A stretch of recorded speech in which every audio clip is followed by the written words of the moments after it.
Hi friends, welcome to our channel. ఈరోజు blog వచ్చేసి వర్షం పడుతుంది కాబట్టి పునుగులు తినబుద్ధి అయింది. వేడిగా మా మమ్మీని చేస్తాను అది. చూడండి ఎంత వర్షం పడుతుందో, ఫుల్ మబ్బు వచ్చింది, ఫుల్ వర్షం పడుతుంది.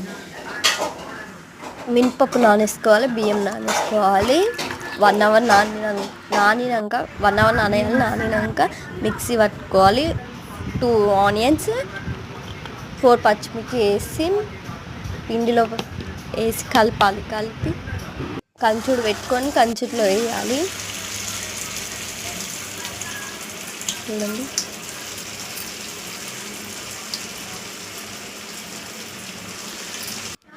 పల్లీలు వేయించుకోవాలి చట్నీ కోసం. అయితే పల్లీలు వేయించుకున్న దాంట్లోనే నూనె పోసి పచ్చిమిర్చి వేయించాలి. 5 or 6 పచ్చిమిర్చి తీసుకోవాలి. అల్లనే టమాటాలు కూడా 2 టమాటాలు తీసుకొని వేయించుకోవాలి. అల్లనే సాల్ట్ వేయాలి. Like, share, subscribe to my channel.